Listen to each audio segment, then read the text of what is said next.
如果没有读懂“15+5”规划，你可能会错过未来5年最大的时代机遇。这可不是危言耸听。回想一下2016到2020年的“13+5”规划，明确提出大力发展电动汽车。当时很多人还在质疑电动车的续航焦虑，可是如果你读懂了规划，早早布局了宁德时代、比亚迪这类企业，或者转型充电桩、动力电池等相关产业链，现在早就实现了财富的指数级增长。再往前看，2011年到2015年的“12+5”新兴产业发展规划，明确提出积极实施物联网、云计算、移动互联网等新兴服务业态。就是这短短几句话，催生了之后整整10年的移动互联网黄金时代。这5年诞生了字节跳动、滴滴、拼多多等千亿市值公司，微商、自媒体创作者崛起，无数普通人通过互联网实现了阶层跃迁。有的靠写文章成为第一批公众号大 V， 有的转行做起了 App 开发，赚到了第一桶金。历史一次又一次地证明了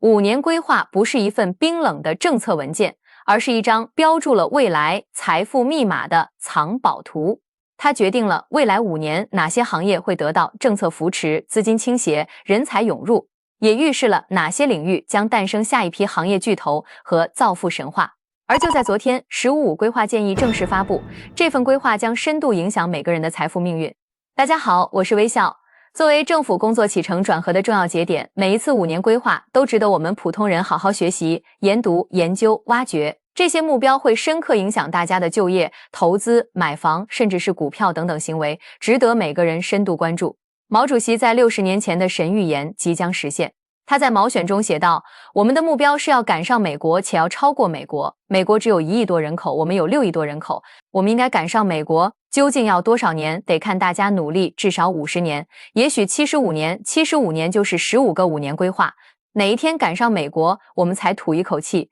把我国建设成为一个富强的国家。我们一定要争这一口气。2025年全国4中全会正式召开，和普通人关系最大的当属决定未来5年产业投资、就业方向的“15+5”规划纲要。作为宏观政策转向后的第1年，如何能够跨过中等收入陷阱，真正实现毛主席超越美国的神预言？财政发力超预期，产业布局见清晰，财富效应拔位置，信心提振是关键。我们先温故知新，回顾一下“15+5”规划，看看黄金机会都隐藏在哪些角落里。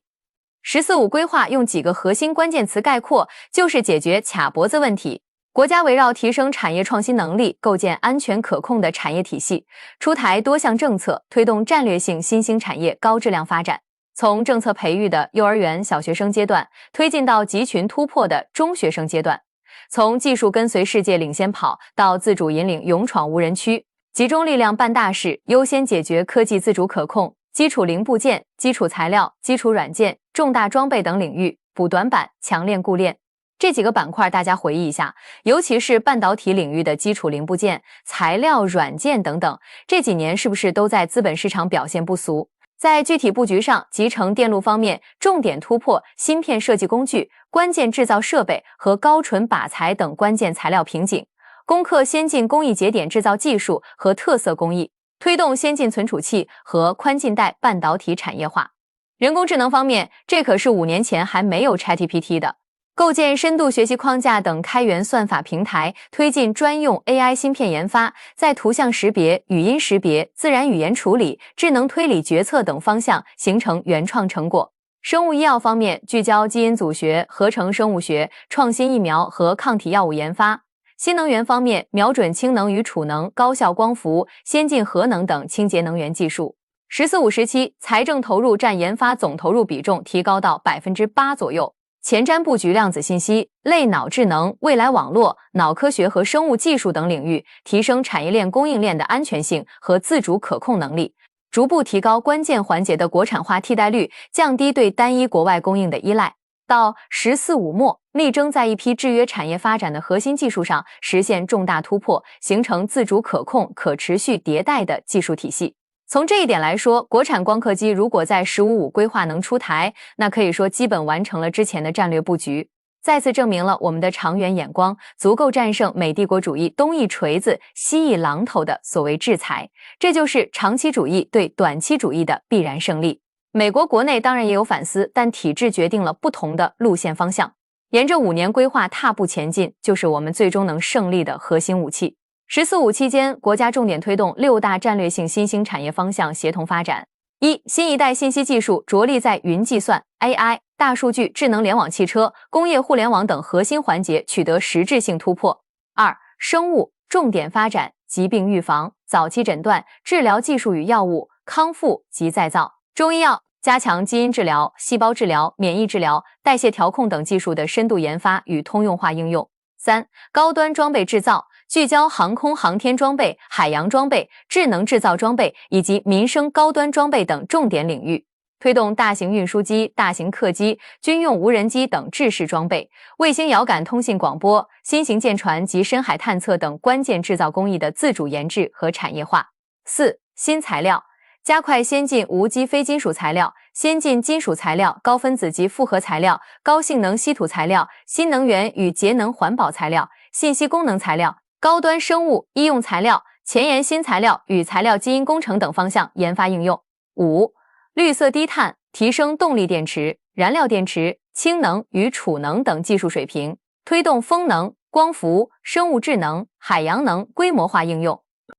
数字创意，推动数字内容与硬件创新，发展超高清、虚拟现实、增强现实、混合现实等沉浸式体验技术。虽然有些产业发展还有阻碍，比如 VR 和 AR 还是没能解决硬件设备的体验问题，但无论是资本市场还是创业投资，无论是政策支持还是地方扶持，基本没有超出以上重点领域。复盘“十四五”规划的市场走势，整体是汇前资金提前布局，公报发布情绪冲高，短期消化回调，年底政策预期再度修复。次年3月发布规划全文强化确认的节奏，尤其是随着年底政治局会议和中央经济工作会议临近，政策预期再度升温。次年3月正式规划发布，起到确认和强化的作用，催生市场热情。根据发改委2批次课题征集以及工信部、科技部、能源局等部委的课题及政策动向，未来5年国家战略性产业的发展趋势与投资主线已经明确。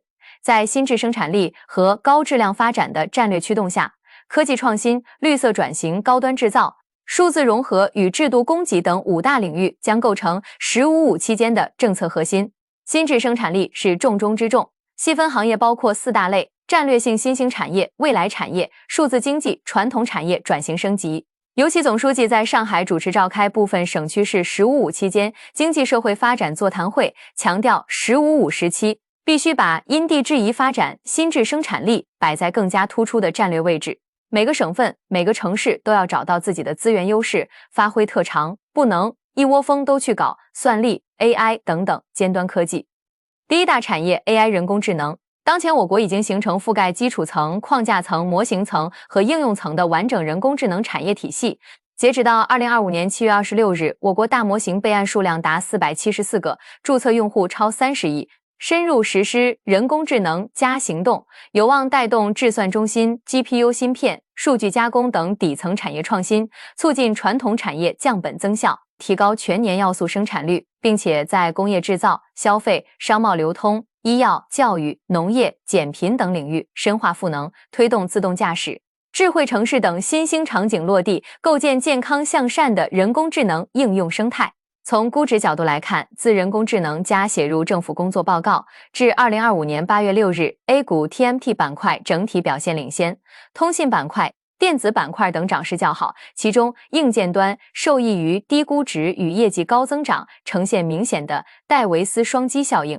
应用端虽整体滞后，但在大模型赋能产业链、数字经济深度渗透的背景下，估值修复潜力较大。第二大产业高端制造和机器人。高端制造就是高技术含量、高附加值和高性能，要在国际上有竞争力，挣全世界的钱，尤其是掀翻美国、德国、日本这批传统高端设备强国的桌子，这个过程肯定极其激烈，会遇到各种阻碍、制裁、封锁，因为是来抢蛋糕的嘛。根据中国上市公司高端制造业发展报告2024数据显示，我国高端制造业上市公司收入规模从2019年的8.24万亿元增长至2023年的14.66万亿元，平均复合增长率为 15.5%， 显著高于 GDP 增速，表现出极强的发展韧性。大家想要突破中等收入陷阱，让收入再上一个台阶，这个蛋糕至少要到50万亿以上。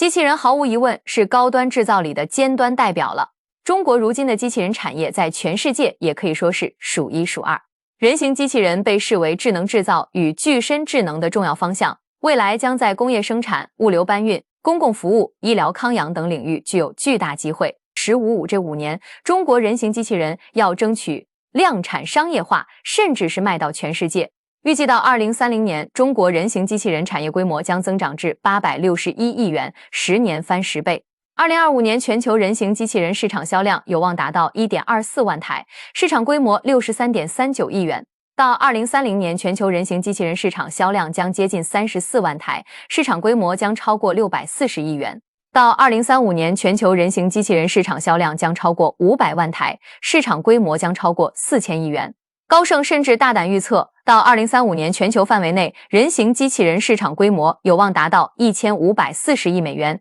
也就是万亿的一个水平。大家可以想象，这里面的投资和就业机会是不是大大的有语数科技、智源机器人等，已经成为市场追逐的热点。特斯拉的擎天柱也是马斯克未来几年重点关心的核心产品。2025年，机器人板块的表现也可谓非常亮眼，相当于10年前的新能源元年。可以说，机器人赛道绝对是未来5到10年的超长期大牛产业。AI 大模型越来越聪明的今天，电影里的科幻机器人似乎离我们越来越近了。第3大产业，绿色低碳。中国新能源产业已经是毫无疑问的世界第一。无论是风光储还是新能源汽车、光伏、电网设备、储能这些板块，今年表现也亮眼。宁德时代、比亚迪、阳光电源这种已经是世界级巨头。当然，更值得关注和兴奋的是可控核聚变这个人类终极的能源答案。2024年，科技部拨给可控核聚变的研发经费 7.75 亿元，比往年2到4亿元的经费规模有显著提升，也恰恰说明我们离商业化正式应用可能就临门一脚了。中国人造太阳预计2027年竣工，一旦成功，一杯海水或将生产300升汽油的能量，将彻底改变人类能源格局。中国在全球电力的强大已经不用多说，简单举个例子，我们的电费大概只有其他工业国家的1/3到1半，这在工业生产和生活上带来的便利，大家都深受其惠。2021年的时候，科技部目标在5年内实现托卡马克100秒量级实验研究，今年合肥的 EAST 项目已经实现该目标。国庆刚刚装置完成，启动第2轮大规模招标，而且还上了央视报道，放出预言大概5年实现商业化。我党的落实能力和执行能力，相信大家心里都有数，到时候又是一个世界第一。“15+5”期间，新能源大概率还有新的突破，比如明年开始量产，2027年大规模商用的固态电池，一篇又一篇的论文代表了一次又一次的技术突破。政策端还在大力补贴和发展储能业务，储能最重要的电芯和系统集成又是我们的强项。今年欧美要搞 AI 数据中心，大规模采购中国储能产品。这个趋势未来几年只要 AI 不停，相信是不会改变的，只会越卖越多。第4大产业军工和商业航天，我们在93大阅兵的视频中提到过，今年印巴空战的示范效应是会进一步打开我国军贸出口全球的道路，不管是中东副歌的大订单，还是像印尼最近10几亿美元买我们的歼10，都是很好的案例说明。“15+5”的政策重心将从传统军工硬装备全面扩展至智能化、信息化、体系化的复合式战斗力。未来一定是智能化、AI 化、无人化、信息化多维度融合，从材料、芯片、算法、数据到平台武器，全面推进自主可控与信息代际发展。党的20大报告明确提出，如期实现建军100年奋斗目标，加快把人民军队建成世界一流军队。2027年又是建军100年关键节点，“15+5”期间军工产业还大有机会。商业航天覆盖运载火箭、卫星制造与运营、地面设备制造与服务等环节，既具备传统航天高技术、高投入、高风险、高收益、长周期的特征，又拥有市场化运营、经济性和产业带动性。过去10年，从民营火箭企业的密集成立，到全球首枚液氧甲烷火箭朱雀2号成功入轨，再到低轨卫星互联网千帆星座首批卫星的发射，我国商业航天产业已经步入加速发展通道。马斯克 SpaceX 的发展也带动了国内的政策和产业资源倾斜。“15+5”期间一定会有更多的政策和资本利好出现。投资的话，军工主要分几个方向：1、地面兵装与航空装备新一代隐身战机、主战坦克、装甲车辆、运输机、直升机等需求有望持续释放，配套的航空发动机、航电系统、机载雷达及先进材料工艺也将因此受益。2、军工电子与信息化装备。卫星通信、加密数据链、电子对抗、战场信息融合平台等装备，以及智能化弹药、精确制导系统、高性能芯片和传感器的国产化将成为重点发展方向。3、无人智能与星域作战力量。无人机群、无人艇、无人潜航器等无人化平台将进入常态化列装。4、商业航天。商业航天重点关注领域包括可复用液体火箭、大推力固体火箭、低轨卫星互联网、星间激光通信等，以及卫星制造高精度终端、耐辐照电子器件和自主可控芯片的配套产业。5、深海科技与海洋装备。将加快深海采矿装备、无人潜航器、深海观测网与通信系统、海洋油气装备、海上风电平台等产业化进程。6、军民融合与国企改革。军民融合、国企改革还需要持续推进，有比较多优质的军工资产，还需要实现资产证券化，来推动技术发展、利益分配和治理提升。国家战略布局的重点新兴产业，代表了政策、资本、人才机会的大规模投入。对于普通人来说，读懂政策，相信政策比什么都重要，信心如黄金。最后一部分内容，微笑想给大家提振一下信心。自从去年924以来，很多东西在慢慢变了，但是变化的速度是缓慢的。就像东非大裂谷的形成是岁月缓慢的积累，是天地精华的灌溉，也是风吹日晒的轻抚。最近几个月，伴随着政策发力的逐步收尾，外部环境的不确定，最主要是房地产领域的持续拖累，经济数据，尤其是消费、房价和固定投资的数据再次出现下滑，普通人对经济的体感依然偏冷，我们社会总需求不足的问题仍然存在。股市虽涨，但带来的财富效应可能是10万亿级别的，但房价下跌带来的可能是20万亿、30万亿财富感受的灭失，这就导致了居民消费的进一步谨慎，潜力没有完全释放。比较典型的例子是国庆长假旅游，虽然人数等数据再创新高，但人均支出等数据依然没有回到2019年的高点。“15+5”规划的长期定力还需要短期政策的托举，保证全社会的信心。微观上经过传导，大家会感觉到生意好一点，钱好赚一点，价格稳一点。这个传导的过程经过中央政府、金融机构到地方政府、项目、企业，然后才会到我们每一个个体。企业有利润，员工有收入，消费有起色，经济能循环，挣了钱就会有更多的资本投入市场进行消费，内循环的蛋糕才能越做越大，越做越香。因为科技的发展最终还需要全社会买单，扩大内需也是未来核心战略，尤其在消费领域，只有我们自己消费多了，进口多了，在全球贸易中的重要性也就蹭上涨了。特朗普的单边主义也就必然失败。居民消费率和消费贡献率等关键指标是未来经济社会发展主要观察对象。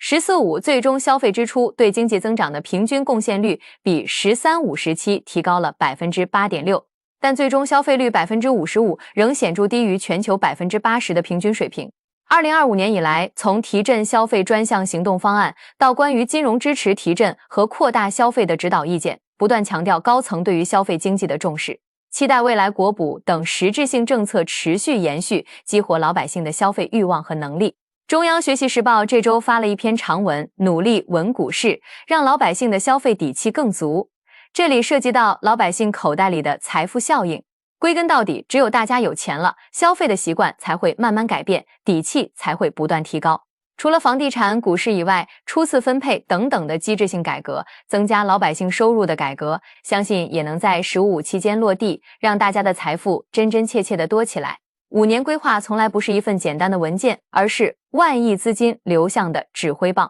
10年后回头看，2025年又是一个分水岭。每一次5年规划都是一次财富的重新洗牌。读懂规划的人站上了风口，没读懂的人还在纳闷为什么别人的机会那么多。历史不会重复，但总是压着相同的韵脚，相信未来可期。因为相信，所以看见；因为看见，所以坚定；因为坚定，贵如黄金。最后，微笑希望得到你的订阅，让我们一起见证祖国的辉煌成就和美好未来。我们下期见。